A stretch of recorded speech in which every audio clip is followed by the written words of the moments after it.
cause needs more people speaking out, and it needs men. On the day the posthumous memoirs released, a growing chorus of disapproval against Prince Andrew, with many now calling on him to vacate the Windsor mansion where he's lived rent-free for decades. And if I was Prince Andrew, I would be considering my position about whether Royal Lodge really fits in the same kind of bucket. The public will rightly expect a level of transparency when it comes to looking at the lease. Giuffre's memoir makes for shocking reading, detailing the abuse she suffered at the hands of the rich and powerful, including, she claims, the prince. He denies it, of course, but the row refuses to die down and is now taking attention from the King's Vatican visit. So how long can it be allowed to go on? Also tonight. At the COVID inquiry, Johnson denies he failed to prepare for school closures, as documents reveal his homicidal mood over exam failures. Mercy for the drug-dealing grandmother sentenced to death in Bali, who could now be free in weeks. At 7, how a family learnt through WhatsApp that their mother had taken her own life at a Swiss clinic. She wasn't terminally ill, so why did Maureen Slough decide to die? We have a special report. And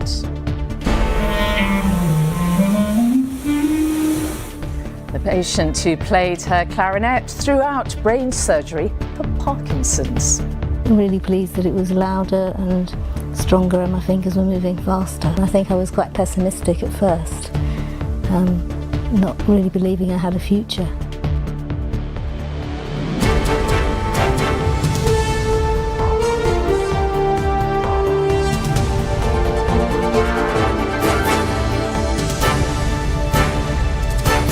This is the ITV Evening News with Mary Nightingale.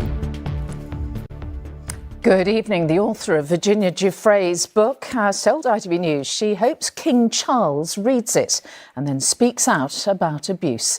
The memoir by Prince Andrew's main accuser was published posthumously today. It details Miss Giuffre's interactions with the paedophile financier Jeffrey Epstein. And it includes allegations of 3 sexual encounters with the prince when she says she was just a teenager. Now, he has always, of course, vehemently denied those claims, and yet pressure continues to mount with calls now for Andrew to be forced out of his Windsor mansion. We'll have more on that in just a moment.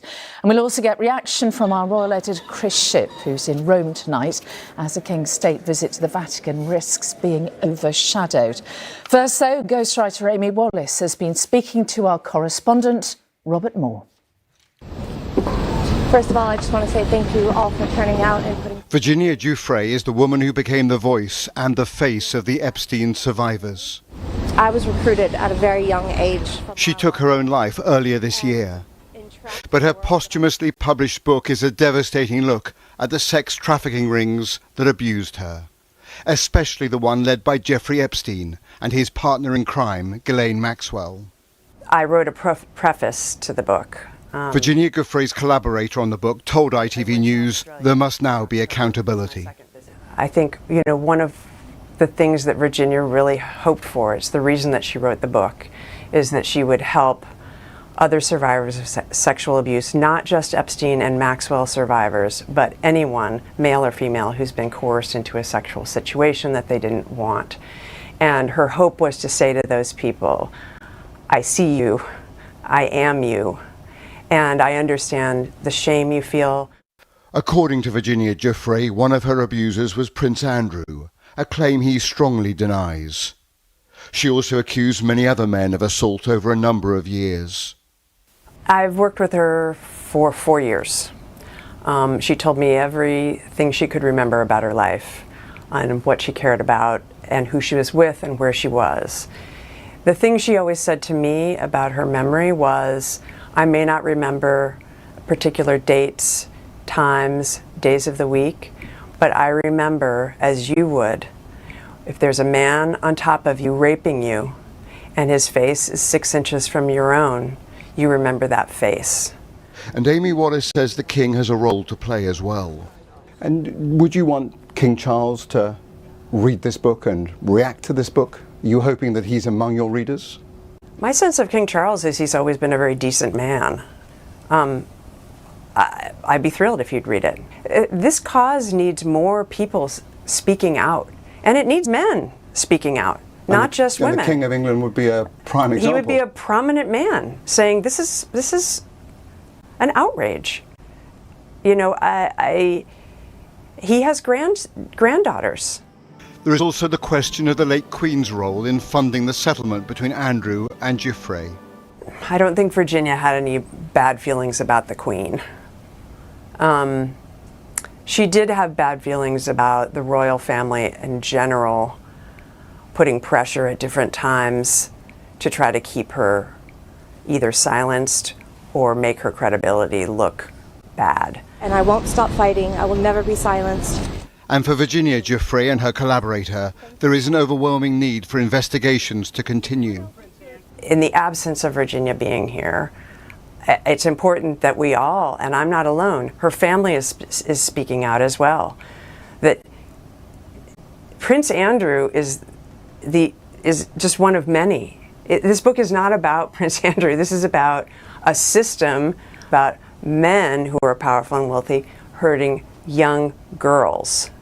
And though that dynamic is alive and well in this world, and the men who hurt the victims of Maxwell and Epstein, those people who they were trafficked to are walking free. Giuffre said before she died that if her book helps just one survivor of abuse, then her story will have been worthwhile. Robert Moore, ITV News, New York. Well, here it has emerged that Andrew pays only a nominal peppercorn rent on his 30-room Windsor home. And with no real royal role, some senior MPs now want him out of Royal Lodge. Carl Dinnan reports on the political pressure surrounding the Prince. It's a 30-room mansion with extensive grounds, a secure location and a high-profile landlord. The current tenant pays a peppercorn rent. Prince Andrew leases Royal Lodge from the Crown Estate, the profits of which go to the Treasury, although for now the Chancellor is keeping out of the rights and wrongs of this arrangement. Is it right to say the public purse is missing money from the rent he's allegedly not paid? Well, I don't have the details of that, and I haven't seen and had a chance to go through that information. The leasehold agreement, released to the Times, showed that Andrew paid £1 million up front in 2003 and at least £7.5 million for repairs. But the current rent is literally one peppercorn, if demanded, per year. If he gives up the lease, the Crown Estate would need to pay Prince Andrew more than £500,000. The lease doesn't expire until 2078.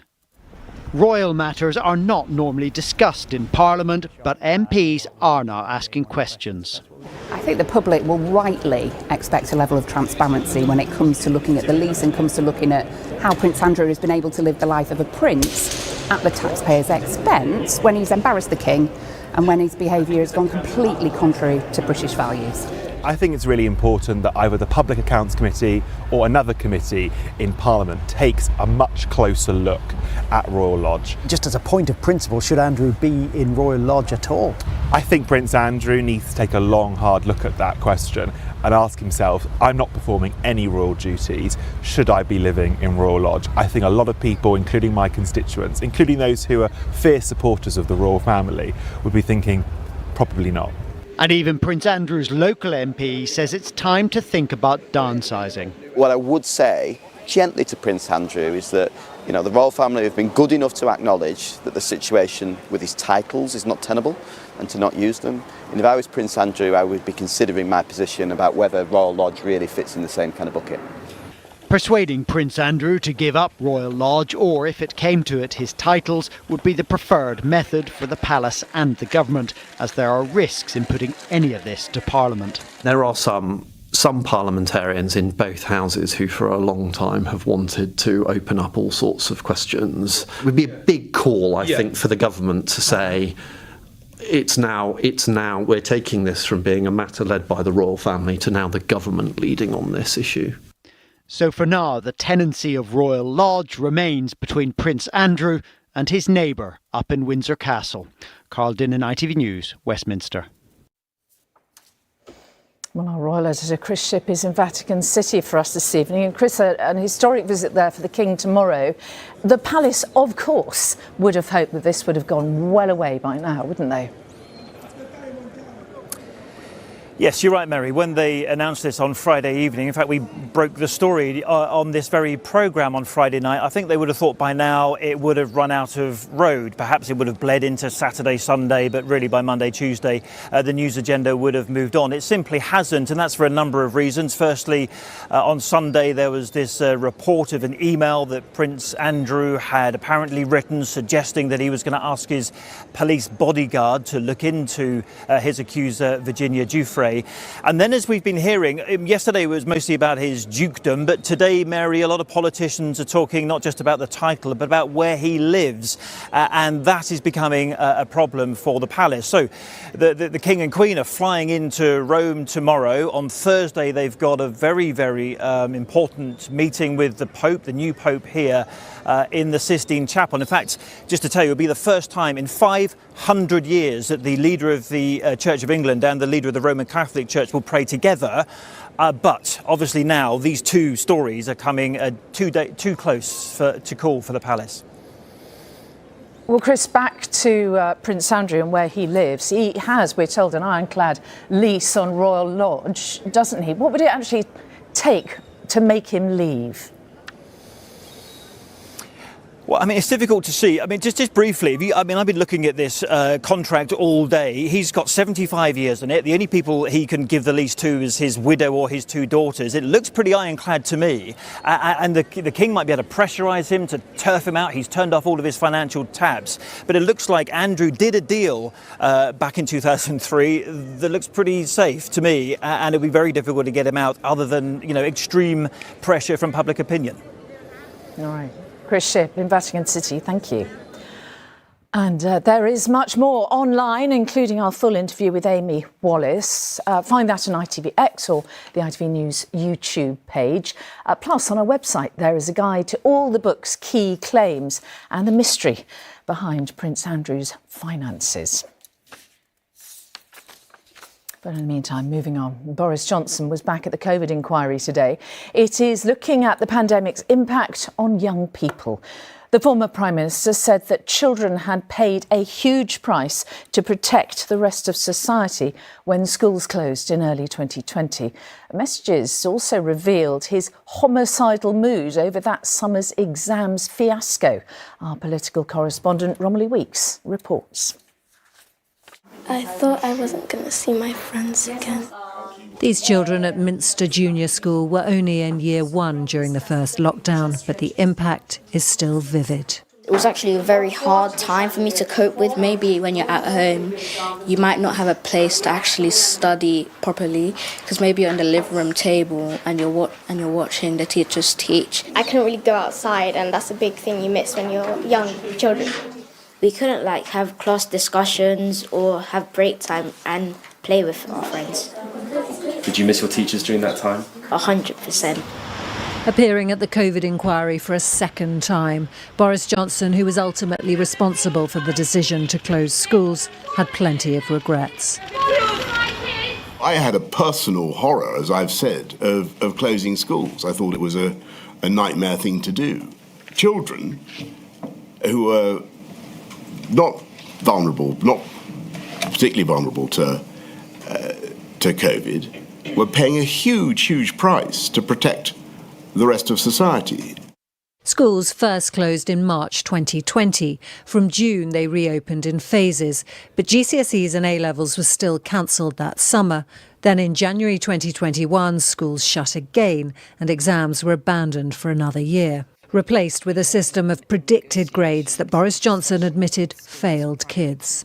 Your criticisms are valid. All I would say is that, you try coming up with a system to give a fair exam result for people when they can't sit exams. It's not easy. In a message about the fiasco to his then advisor, Dominic Cummings, he fumed, "We need better ministers. I'm thinking of going into number 10 and firing people." This was Boris Johnson's last appearance before the COVID inquiry, but before he left, in a key line, he questioned whether measures like closing schools really had been the right tool to use to save lives. Looking back, he said, "I'm not certain, but at the time, it seemed like the only option."